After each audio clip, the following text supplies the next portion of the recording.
Yang agak mengkhawatirkan.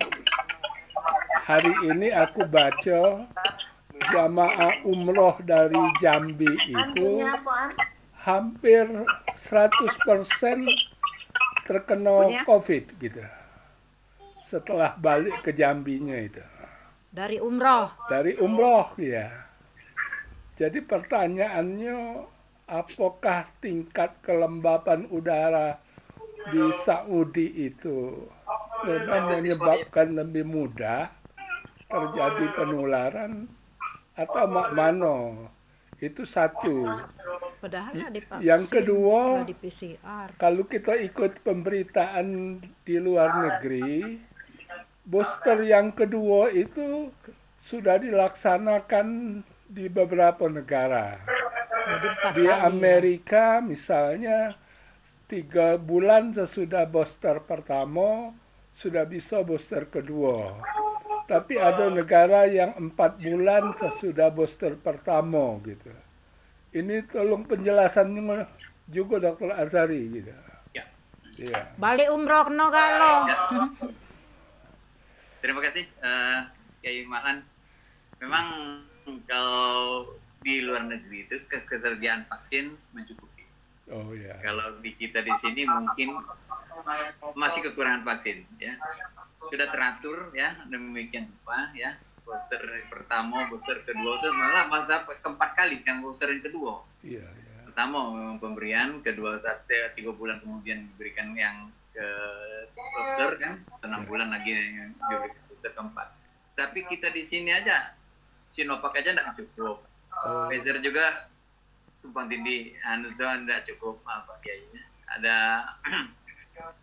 yang lain-lain AstraZeneca juga. Jadi pemerintah nampaknya mencapai angka kecukupan mencapai target 70% ini yang dia mau capai. Untuk usila dulu. Ya mungkin ini Pak Malan ya. Untuk para medis. Kira-kira mana kira-kira nantinya nih kita Indonesia ini. Karena keteraturannya memang ada waktu-waktu sudah ditentukan 1 bulan, sudah ada 3 bulan dengan ada 6 bulan. Itu mungkin Iya. Dikejar gitu. Kan mungkin tidak tercukupan dengan vaksin ini. Ya. Ini kan serabutan. Tangkap ini. Kalau sudah mencukupi kita rasa ini sudah bisa mencapai ke tingkat yang bisa mengakhiri pandemi. Iya. Karena kalau satu masalah vaksinasi ini atau imunisasi ini sangat penting ya, untuk membentuk suatu kekebalan kekebalan secara kelompok masyarakat. Itu aja mungkin Malan. Ya, terima kasih. Jadi intinya ketersediaan ya Dok ya? Ketersediaan mungkin ya. Ada lagi Pak Ibu? Tapi banyak di puskesmas manggil-manggil justru datanglah sini di PS, di PTC justru udah antri kata anak aku yang booster. Itulah tugas kita, tugas masyarakat, tugas para pemerintahan gimana caranya untuk vaksin ini bisa diterima oleh masyarakat dengan senang hati. Ini masalahnya, bukan terpaksaan. Mungkin segi edukasi dan informasi yang belum begitu ya menyentuh pada masyarakat. Itu aja mungkin ya Asnawati. Justru sedikit lagi moderator. Tadi menarik sebetulnya yang ditanyakan oleh Yai kapan berakhirnya pandemi COVID atau Omikron ini kita tunggu bersama. Nah terkait dengan itu Dok, kita viral itu di medsos ada video Profesor Iwono menyebutkan bahwa Omikron ini mengalami sampai puluhan mutasi atau varian Omikron ini mengalami puluhan mutasi, konon sampai 30 kali. Nah, Profesor Iwono mengibaratkan seseorang yang diberikan tugas dengan 1 atau 2 macam dibandingkan orang yang mendapat tugas sampai 10 atau 20 macam, maka kemampuannya itu akan turun, Dok. Nah, kita analog dengan daya, katakanlah daya serang varian Omicron ini terhadap tubuh kita dengan bermutasi sampai 30 kali tadi, dari segi keilmuan apakah itu memang betul itu dok? Atau cuma hoax? Kalau memang betul tentunya ini sebetulnya pertanda bahwa pandemi ini ya akan menurun barangkali. Setidak-tidaknya seperti disampaikan Dr. Azhari tadi, jadi endemi. Dan di lain hal ada video juga dari mantan Menkes Siti Fadila. Mungkin kita simak yang kita garis bawahin yang positifnya saja, bukannya artinya tidak perlu booster, bukan.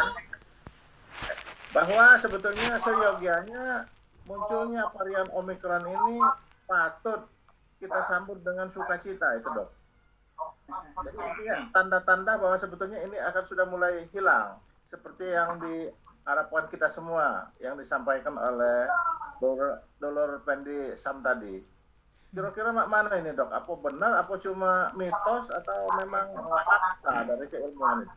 Ya, terima kasih Dr. Kawi. Kalau sesuatu masalah keilmuan itu ada berdasarkan penelitian, evidence-based medicine ya. Tetapi kita jauh mana sekarang kemampuan negara kita untuk meneliti ini. Apakah sudah bisa mengatakan Omicron ini ya 3 kali lipat, 4 kali lipat? Ada nggak dasar buktinya? Kita kan harus berdasarkan bukti. Saya bukan apa-apa ya. Kita harus juga membuktikan. Kalau asumsi, ya mungkin ini asumsi kayak dalam satu ilmu pengetahuan, mungkin Prof. Biono kan satu ahli mikrobiologi. Sebenarnya mereka ahli dia masalah itu. Tapi apakah ada penelitian beliau enggak? Kita melakukan penelitian tersebut harus ada juga berbasiskan penelitian. Sedangkan kita negara kita penelitian ini ya boleh dikatakan masih jauh lah ya kira-kira. Apakah memang kita menemukan Omicron melalui laboratorium kita atau gimana? Sedangkan kita pemeriksaan PCR itu kita hanya mengetahui reaksinya saja, reaksi dari virus tersebut ya. Namun untuk kan varian-varian ini kan memerlukan laboratorium yang sophisticated yang canggih ya. Nah saya juga tidak bisa mengatakan tidak juga mengatakan ya. Tapi kita harus melihat secara cermat. Kalau kita renang ya. Bagaimana gejala-gejala udah aman berenang besok lebih ringan daripada varian Delta. Kalau Delta kan komplikasinya itu dan menyebabkan banyak sekali meninggal. Tapi Omicron ini cepat sekali tertular ya. Tapi gejala-gejalanya lebih ringan daripada yang varian Delta. Tetapi kita bukti secara klinis kita yang penting. Berapa rumah sakit tersier kita apakah sudah melakukan penelitian? Para mikrobiologi kita sudah ada yang melakukan epidemiologi kita sudah melakukan penelitian belum? Ini aja mungkin itu bukti daripada yang namanya bukti dari KAF dan itu. Itu mungkin Pak Sartoy. Kalau kita berbicara asumsi nanti banyak ceritanya. Ya. Ya. Penelitian Kalau terus. kita lihat memang gejalanya lebih ringan. Ini pertanda itu asumsi mungkin. Tapi juga harus masyarakat mewaspadai. Ya. Sebab ini penularan sangat cepat sekali.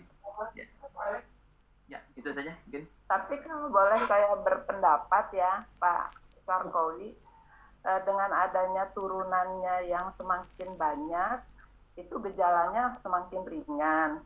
Berarti ya betul dengan apa pendapat dari Dokter Fadila Supari SPJP bahwa insya Allah sebentar lagi virus ini akan seperti menghilang, virus biasa ya. Mengecil. Kalau varian itu biasanya ya dok makin lama makin kecil gejalanya makin tidak ada ya dok ya. Berkurang. Tapi ya mungkin ini karena vaksinasi kita juga yang sudah akan tercapai. Kalau enggak tuh masih tetap masih tetap waspada. Vaksin kekebalan tubuh ini yang kita tingkatkan ya. Masih ada lagi Bapak Ibu. Belum masuk ke ini jadi yang kedua inilah jam berapa ya? Iya. Mungkin Kalau ada saja dari beberapa pertanyaan yang masalah kanker-kanker ginekologi akan saya jawab. Kanker-kanker organ reproduksi perempuan kalau ada. Sekali lewat terangkan dulu mak mano kami nak nanyonya. Kalau masih Kayaknya lain kali bae. kalau masih ada kesempatan Lain kali bae, Pak. kita terlibat, tak apa-apa kita terlibat. Ya. Mbak Kalau Uli, masih ada, kali masih ada. Waktu. Sebentar, permisi Pak. Ibu moderator. silakan. Permisi. Ya, Nak menyapa dulu, Tin. Apa kabar? baik, alhamdulillah sehat. Tahu dak? Maaf, Kalau anak bungsu Indom. Emi. Oh iya, Em. Emi Nawas, anak bungsu Indom. Emi ya. Dulur. Iya. Lupa ya. Maaf Sehat ya, lah. Tin ya. Iya, Di Bogor ya, Tin. di Cimahi, Bandung. Oh, di Cimahi. Iya. Tin Arif kan anak Bibi ya? Iya, iya betul. Iya. Anak bungsu Indom. Iya, iya. Rumah lah ada kate, bab ubat. Iya, ya kabarnya ya. Nah, Baik, tapi Tin ya. Ya. Sudah. Terima kasih ya. Ya. Bapak Ibu masih ada untuk materi yang satu lagi saya asersi, mungkin kita jadwal ulang saja Ya, karena benar. sekarang Ya, sudah bulan jam depan ya. Ya, bulan depan lagi. Oh, Malam. bulan depan. Kita ini sudah tua. Kalau tidak ada lagi yang lado itu capo ya. saya ucapkan terima kasih banyak kepada Dokter Sis, Ashari. halo sis. Ya, Halo Tin, apa kabar Tin? saya Apa kabar Tin? sehat, alhamdulillah. Alhamdulillah, jarang ketemu ya. Bukan jarang lagi, Tidak pernah. Sudah lama sekali. Masih lulus dari Kowat, baru kita ketemu, kita situ hilang nggak ketemu lagi. langsung menghilang. Iya. Jadi hilang. Mehastini jarang ikut ini kita alumni jalan-jalan ini dia jarang ikut. Kalau kita kan sering ketemu nih. Iya, sesuai dengan izin suami baik. Kalau boleh laksanakan. Kami ke Cilacap waktu itu Pulau Seribu, Ya, alhamdulillah. Jogja. Yalah tutup dulu kayak cara cerita lagi. Ayo. Dulu lah, videonya dulu. Bapak Ibu, mungkin sudah jam 21.42. Iya betul. Terima kasih banyak kepada Dokter Ashari yang sudah memberikan pencerahan kepada kita semua. Marilah silaturahmi ini kita tutup dengan bacaan Alhamdulillahirabbil alamin. Alhamdulillahirabbil Terakhir alamin. dari saya mungkin bisa kita renungkan bersama ungkapan dari Ibnu Sina, tidak ada penyakit yang tidak bisa disembuhkan kecuali kemalasan. Tidak ada obat yang tidak berguna kecuali kurangnya pengetahuan. Walaupun kita sudah tua, tetap belajar dan belajar. Terima kasih, selamat malam. Assalamualaikum warahmatullahi wabarakatuh. Waalaikumsalam Terima kasih. warahmatullahi Nah, wabarakatuh. ngobrol lagi boleh. Nah. Sis, Saya selaku pengarang membawakan makalah, saya mohon kalau ada yang tidak berkenan, saya mohon maaf ya terhadap dulur-dulur kita sharing ya, bukan menggurui, tetapi bagaimana caranya kita. Saya mohon maaf kalau ada yang kedengaran. kedengaran dalam hal ini. Makasih ilmunya, ditunggu berikutnya. Assalamualaikum warahmatullahi wabarakatuh. Yang depan bahasa.